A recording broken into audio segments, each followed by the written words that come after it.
We were in what we thought was a safe place, and there ended up being a few IEDs that were extremely well hidden that we hadn't found. So right off the bat, we took 3 urgent casualties. All these things, just like a checklist of stuff to do, going through my head. Everything was going 150 miles an hour. My guys on post were trying to return fire. The guys in the back were trying to stop the bleeding on our casualties. Luckily, the bird was right there, and he was going to be okay. You're also responsible when an event like that happens. It's so fast-paced, you don't think about stuff like bullets flying. You just do whatever you need to do. We're coming off 10 years of war. We're coming off situations where we have people who have seen and experienced things that they have never imagined before. The horrors of war does make an impact on people.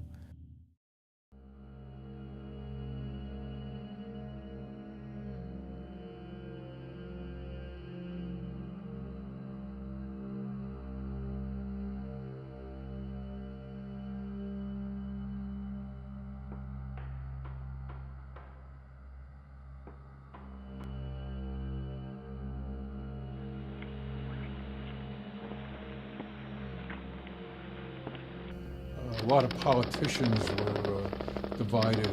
They didn't see the need for Vietnam. They didn't see the need for the war.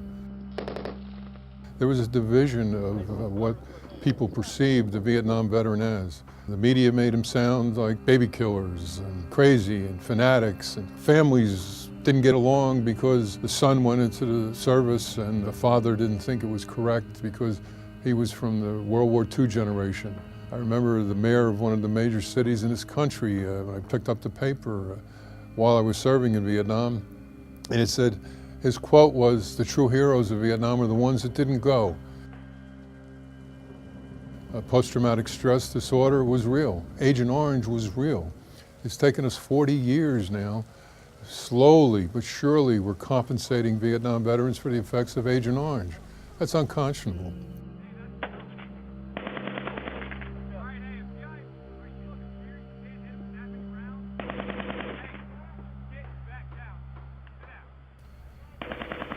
Having been medevaced twice from Vietnam and receiving 3 Purple Hearts, I came home with disabilities that I didn't realize. But I came home to a country that was split and divided.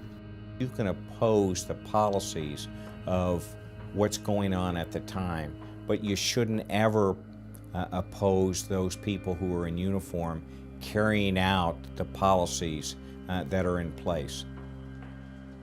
Today, we're able to separate the warrior from the war.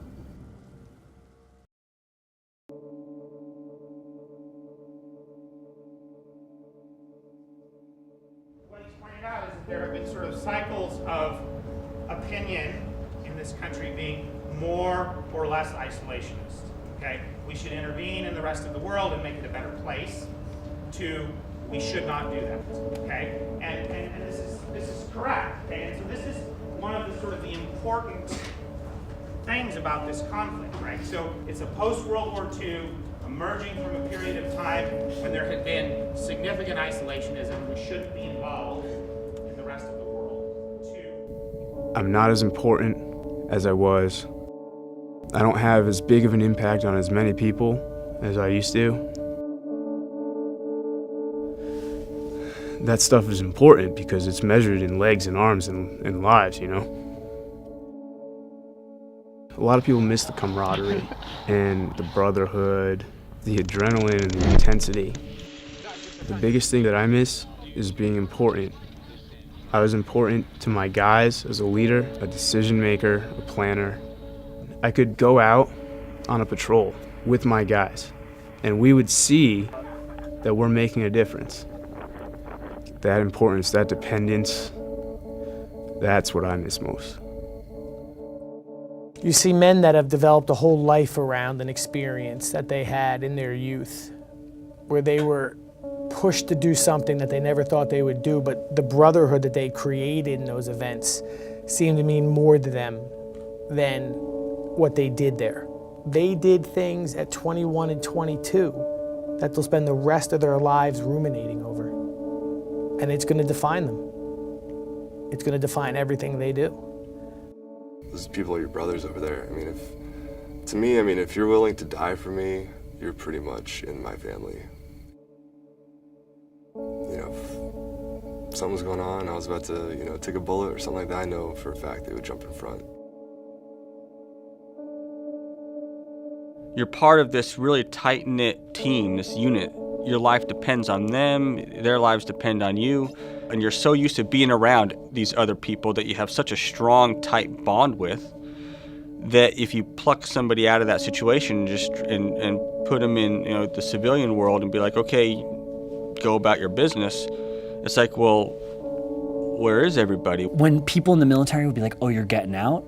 Like, oh, you're getting out? Man, you don't want to be on the outside. You don't want to get out. You don't want to go into the real world. That's people in the military talking. That's just like people in prison. And I know people who would get out of the military and go right back in like 2 months later, very similar to the concept of someone who's been in prison for like 10 years. They get out, bam, they're back in 2 weeks later. So time in the military makes it hard to get back out and reacclimate to civilian life. They're coming back from not just one deployment, but sometimes 2, 3, and 4 deployments that have been overseas.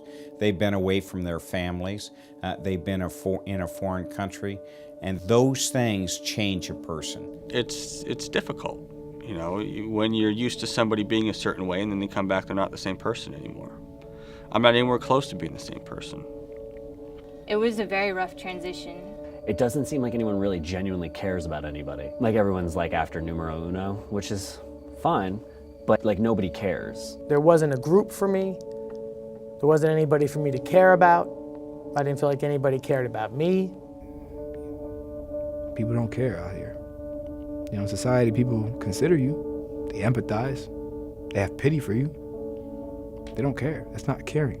I was used to a certain way of living, and it's been a struggle ever since. It's hard. It's definitely hard as a civilian.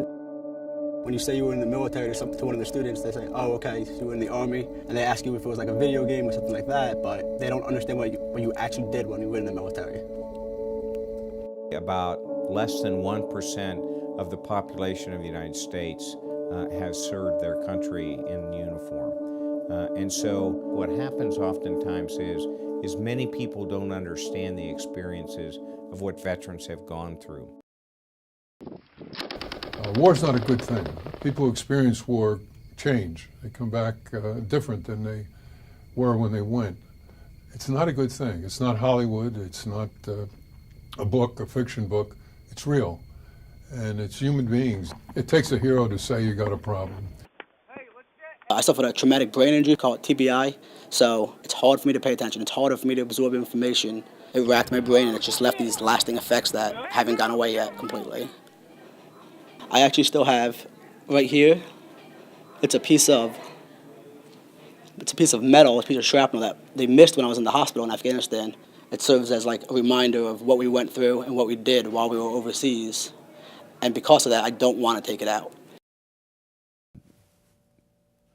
I wish that they would know that the American public appreciates what they've done for their country.